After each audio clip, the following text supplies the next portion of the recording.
Yeah, well, George Bush came to New York, as best I can determine, in 1865. He was 18 years old, and I think he came from Bavaria in Germany. I think, too, that his folks had some money. He was accompanied by a fellow by the name of John Zellweger. They were close friends, and they were meat cutters. And for about 10 years, they worked their way from New York across the country to San Francisco, and I think that was a business they were involved in, because evidently both of them had saved up some money or had gotten money from their parents in Germany. In about 1874, George moved from San Francisco to Prescott, Arizona, and I think he intended to go to Phoenix, but he ended up here in Tucson in 1874. He also, about that time, prevailed upon John Zellweger to join him. I think John had gone to San Francisco, and he came on down to Tucson from San Diego. They located the Steam Pump Ranch, which is the ranch at Orico and First, where the old steam pump building was located. They established that ranch because water was close to the surface.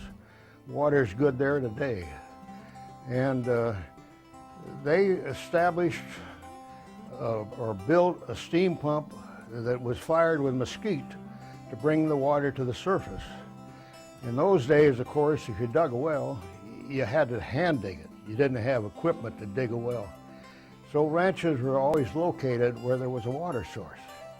So they had found this ranch with a good water.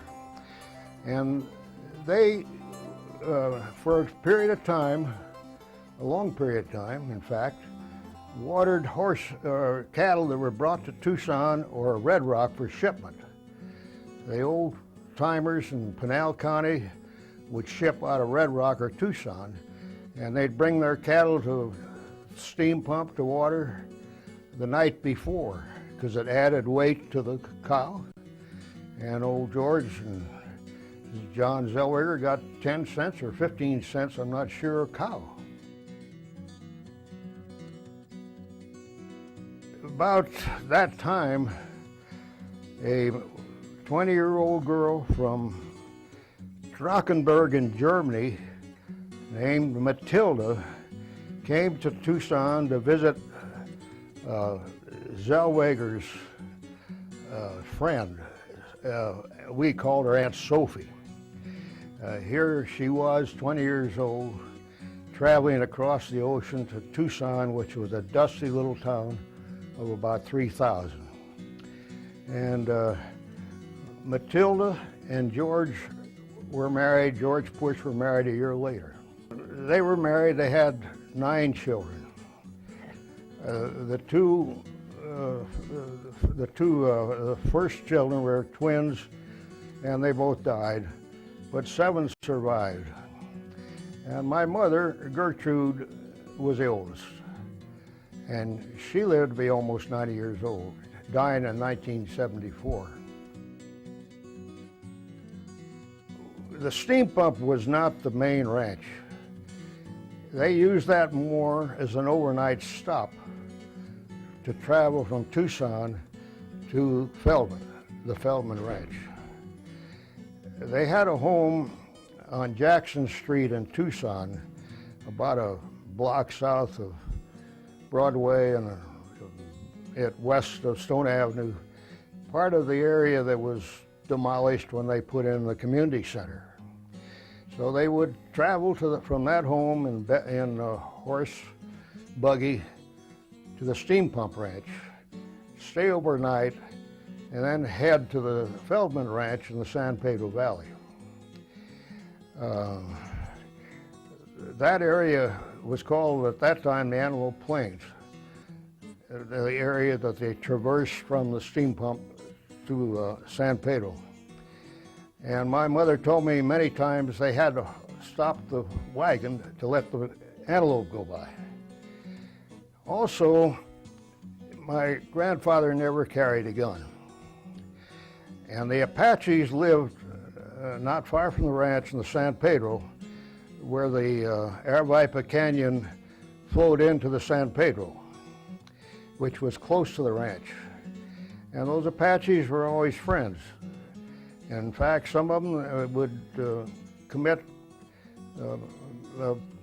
crimes and so forth in other parts of the San Pedro Valley, but they never touched my grandfather, never cut a fence.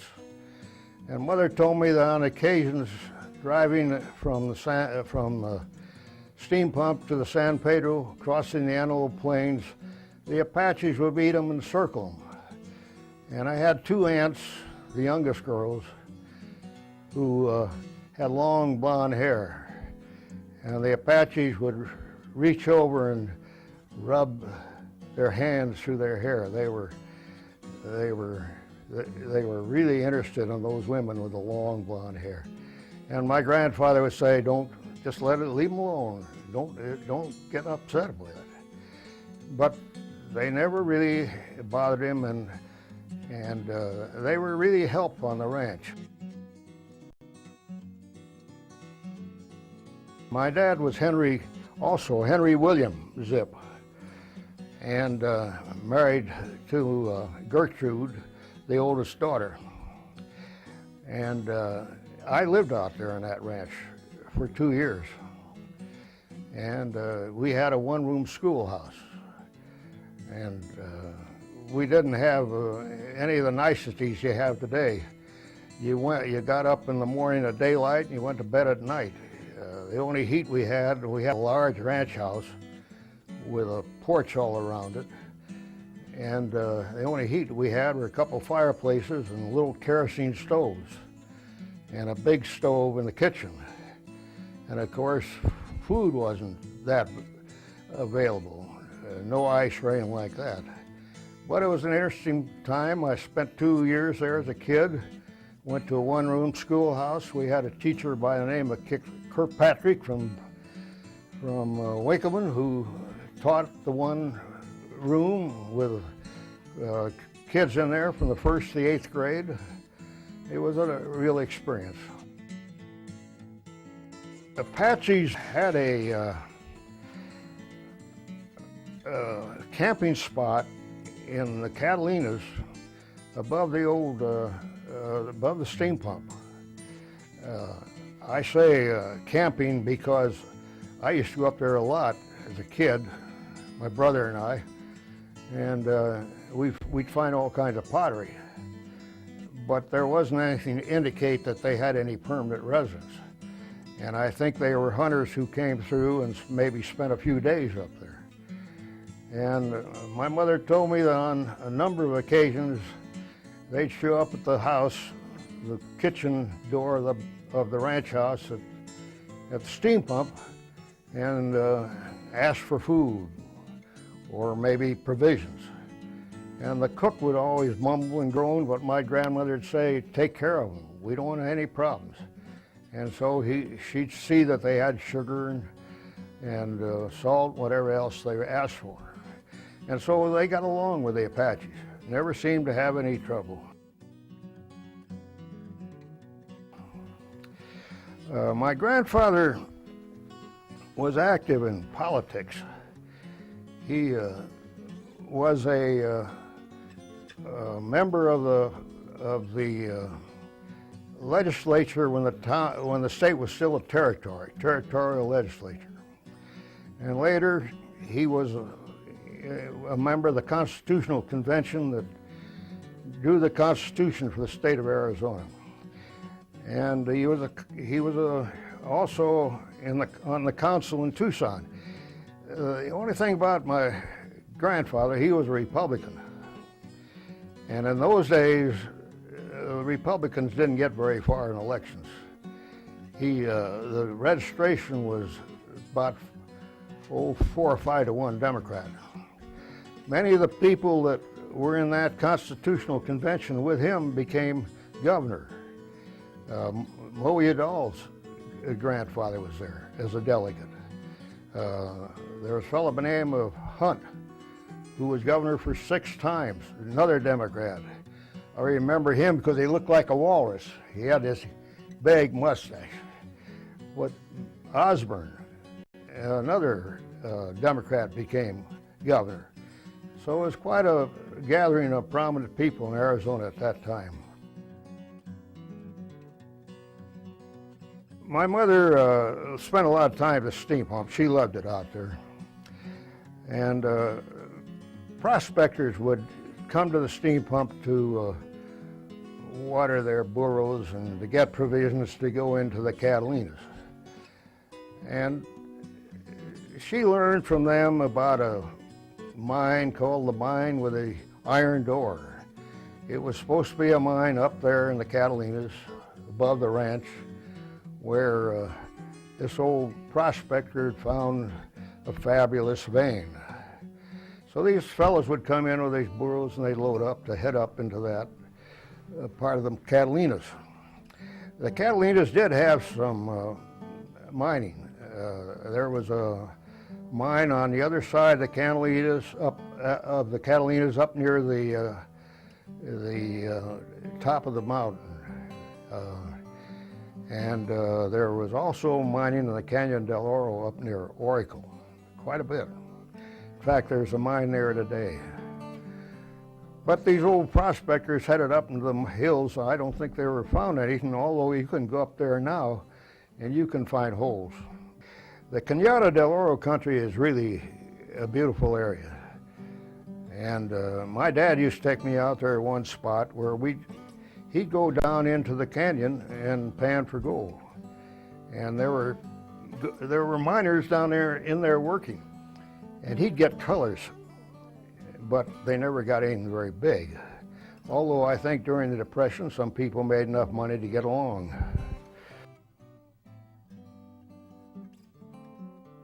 It was in 1922, I think. Harold Bell Wright came to Tucson. Harold Bell Wright had tuberculosis, and he came here for his health, as many people did in that time. He built one of the first subdivisions out off of Speedway in Wilmot and had a beautiful home out there. And that subdivision exists today. Anyway, he would stop at the steam pump ranch, and he and my mother became great friends. And she told him about the mine with the iron door. So he learned about this fabulous mine, and later met with George Wilson up at Oracle to ask him to provide a spot for him to go where he could be by himself and try and recover from his illness. George Wilson owned the Linda Vista Guest Ranch. It wasn't a guest ranch then. He owned the Linda Vista Ranch. He came to Oracle originally for his health. He'd had some kind of problem too with his lungs. And he established this ranch there at near Oracle. And he allowed Harold Bell Wright, or permitted Harold Bell Wright to go up to an old line camp on the Cañada del Oro where he'd be alone, be able to be there and try and regain his health. And he had an old fellow there at the ranch he'd send up to the line shack with provisions. So Harold Bell Wright had food and that type of thing. But he's up there for about 6 months. During that period, he wrote The Mine of the Iron Door. And it was very popular. And Principal Picture Corporation in Hollywood decided they wanted to film it. And he agreed that they could film a picture provided they filmed it at the Linda Vista Guest Ranch, because he wanted to repay old George Wilson for the help he'd given him. So they filmed it there. And in order to accommodate all the extras, movie actresses and so forth, George had to build some cottages. Well, when they got through with the filming the picture, he had these cottages at his ranch, and he decided that he'd start the guest ranch.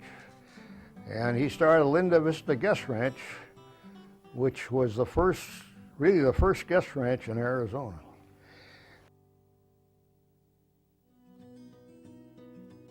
The Cañada del Oro, where the Linda Vista Guest Ranch is beautiful. The stream usually ran, and you look back into the Catalinas, there's a trail goes all the way to the top of the mountain from the ranch on the backside.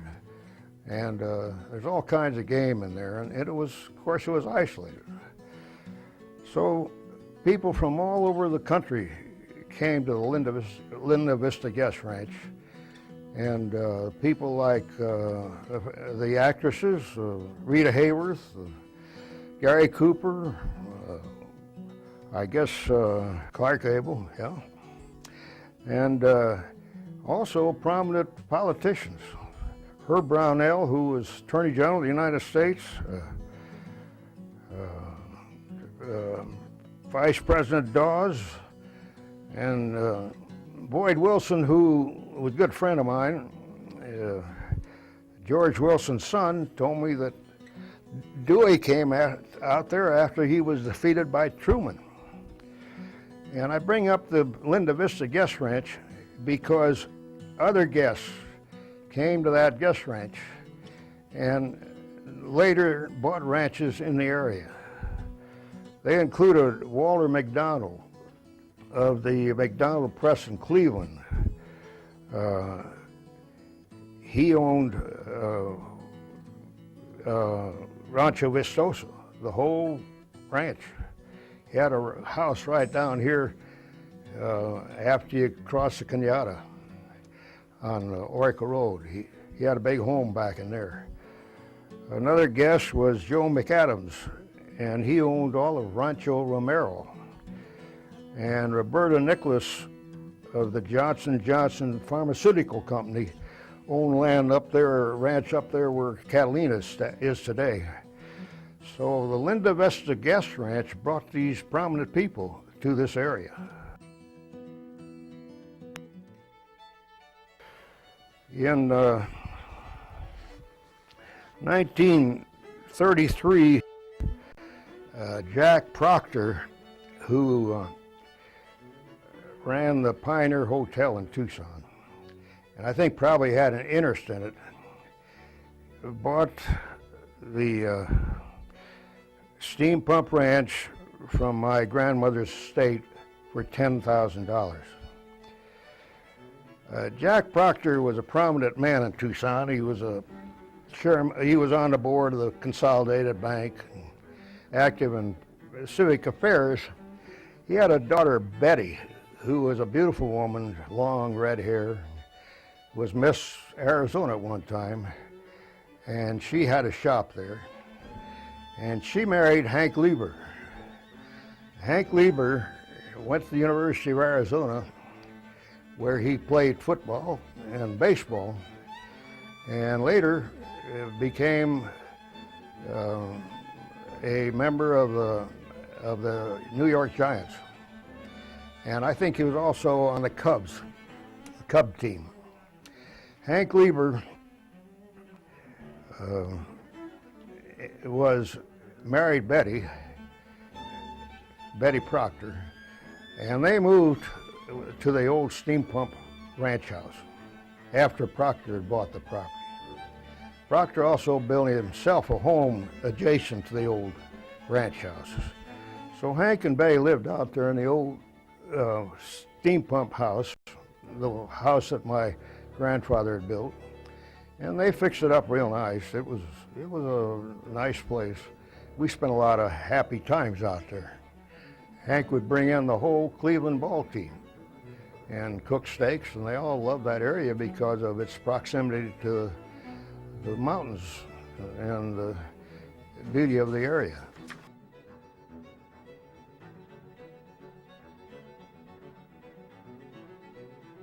Jack Proctor would take his favorite guests out to the ranch.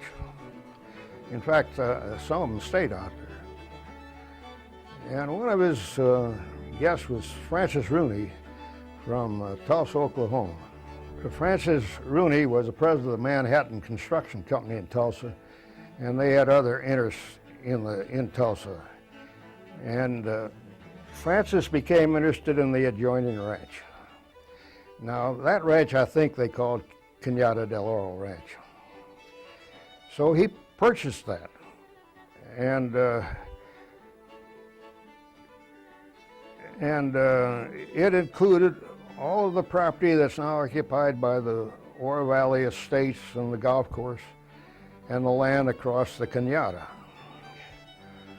He had a cowboy on the ranch named Pancho Mendoza, and old Pancho ran cattle on the property and was a caretaker.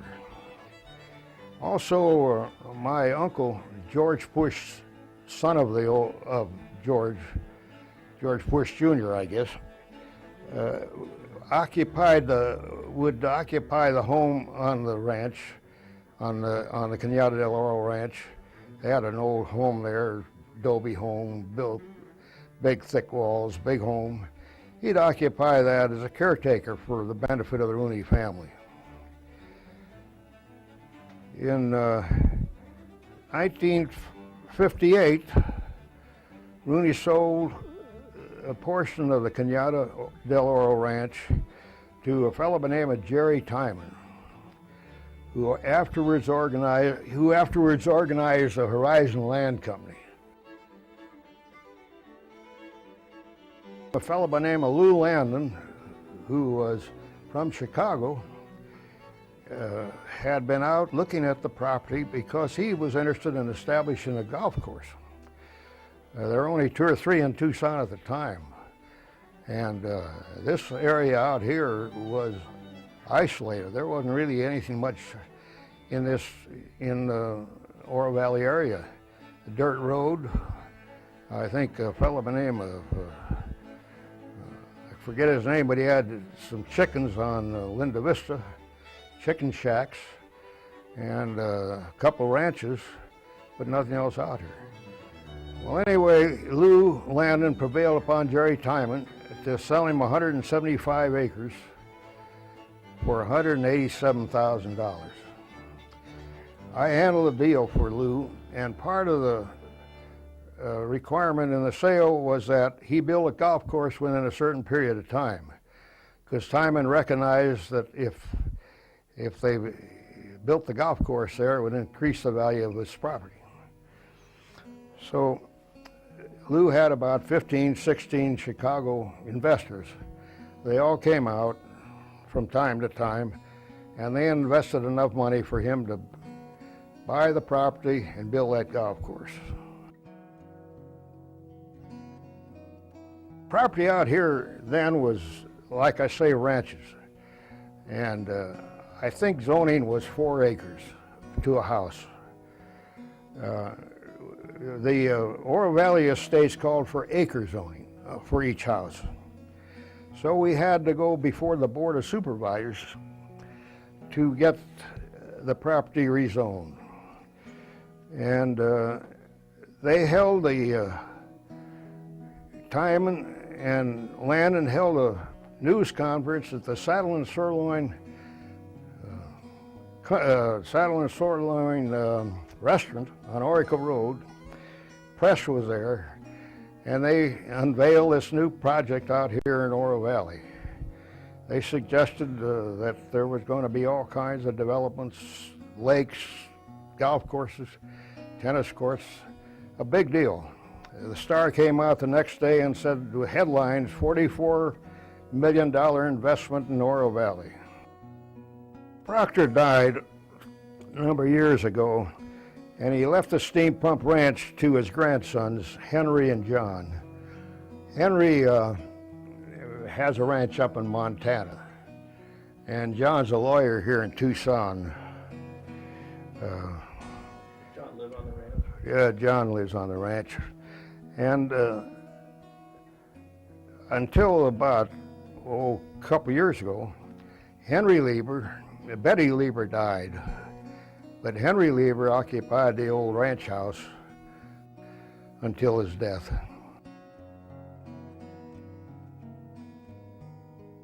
Tom Mix spent his time at the Santa Rita. He loved the Santa Rita. And the day he left, everybody tried to stop him from leaving. They were worried because he'd been drinking. And he loved to drive a fast car. And it happened that day, I was working with a citizen. And part of my job was to deliver papers to Casa Grande, Coolidge, and Florence. And I was coming back the Florence Highway. And I got there about the time, maybe half an hour after he had run off the road and killed himself. They were putting in a new culvert. And he was going so fast he couldn't control his car. And I guess he rolled. And it was in the afternoon. He'd left the Santa Rita and was on his way to, I guess, California.